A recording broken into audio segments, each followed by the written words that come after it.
नमस्कार दोस्तों।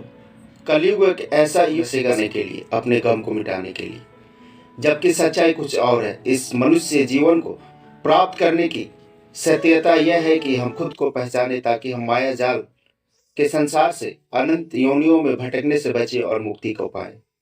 भागवत गीता में श्री कृष्ण ने कहा है कि तुम वही करते हो जो तुम चाहते हो, पर होता वही है जो मैं चाहता हूँ। मेरा तात्पर्य है कि इस जीवन में दो ही चीजें सत्य है, आत्मा और परमात्मा। तो बाकी चीजें क्या है? ऐश्वर्य, गाड़ी, बंगले, ये सभी क्या है? प्रिय आत्माओं, ये इल्यूजन है, यानी माया जाल, जिसे रचा भगवान ने ही है। और भगवान खुद मल्टीप्लेक्स थिएटर में बैठकर हमें देख रहे हैं। वह ही ये डिसाइड करते हैं कि हम कौन सा रोल निभाएंगे धरती पर। उस रोल को कितने सुंदर ढंग से निभाते हुए अपने लक्ष्य को याद रख पाते हैं या नहीं। यह सृष्टि एक सागर के समान है, जहां आपके मन को भटकाने के लिए भी बहुत सारे साधन भी बनाए गए हैं।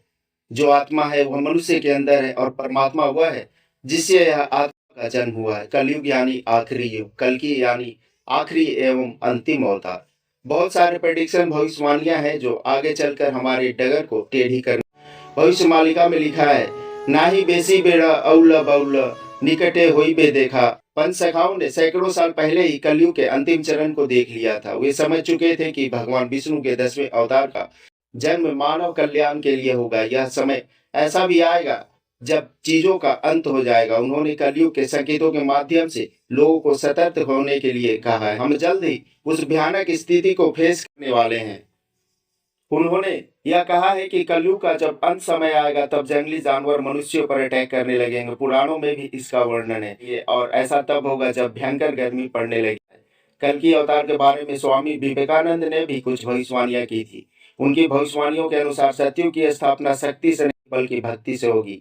सन्यासी के रूप में सांप्रदायिकता और शत्रुता को वे सब समाप्त करेंगे। भगवान के कई रूप होते हैं, इसलिए उनके हाथों में शांति से लेकर हिंसा में यूज होने वाले अस्त्र भी रहते हैं। जिस रूप में वे अपने भक्तों को दर्शन देते हैं, भक्त उसे वैसा ही अपने मन में बसा लेते हैं। कल की ऊर्जा, कल की शक्तियां, कल की तपस्या, साधना, सारी चीजें उन्हें इसी धरती पर प्राप्त हुई हैं। इस धरती पर हम ही रहते हैं। उनके आशीषों को विश्वास के साथ ग्रहण करें, उन्हें धन्यवाद करें। अभी युग परिवर्तन का समय है। पहले युग के समाप्त होने के कारण बड़ी ही कठिन अवस्था तथा संघर्ष झेलना पड़ता है। इसके पश्चात ईश्वर की दया से फिर अनुकूल समय आता है। लड़ाई और प्राकृतिक दुर्घटनाओं में करोड़ों मनुष्यों के नष्ट हो जाने के पश्चात इस पृथ्वी की शासन व्यवस्था पुण्य आत्माओं के हाथों में आ जाएगा। तब कष्टों का अंत हो जाएगा।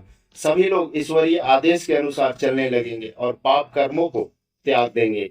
आप जिस रूप में प्रभु को पुकारेंगे, ईश्वर उसी रूप में आपको प्राप्त होंगे। अंत निकट है, वक्त रहते समझ जाए।